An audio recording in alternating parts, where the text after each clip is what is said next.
heroes are ready to show off their skills. For the first time ever, the Warrior Games have come to Chicago.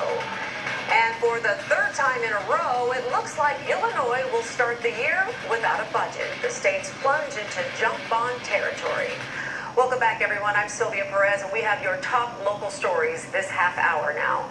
Our team coverage starts at the state capitol and political editor Mike Flannery.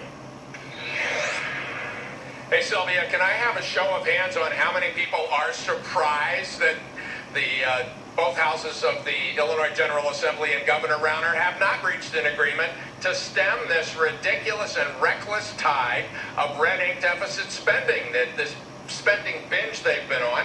There are some, though, who say that when the General Assembly returns tomorrow, the House and Senate, to try again in the Capitol at midday, that things may go a little better.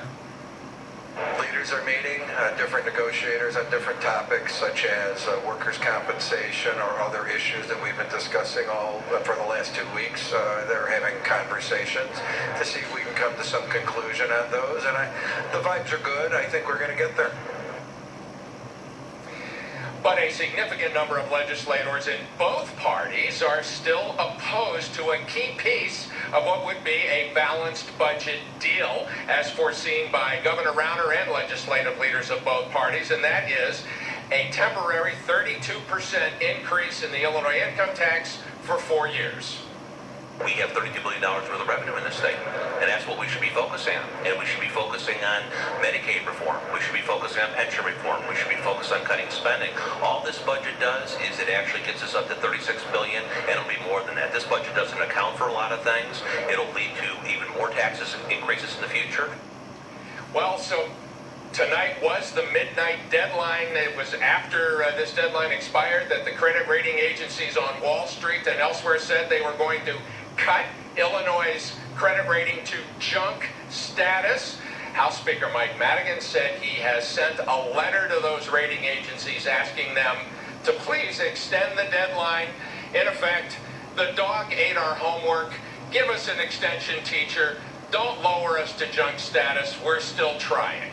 I'm political editor Mike Flannery at the state capitol in Springfield.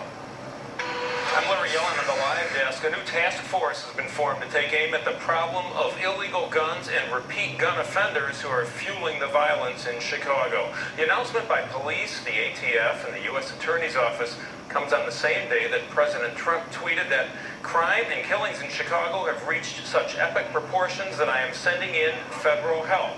A task force of about 40 officers includes 20 ATF agents who have just recently been assigned to Chicago. Despite the president's tweet, Chicago police say the plans for more federal help were first discussed last November.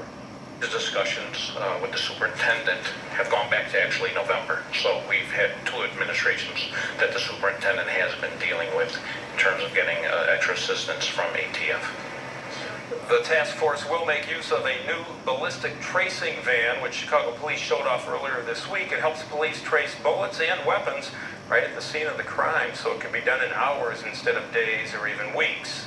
And another new element, the task force will include both state and federal prosecutors.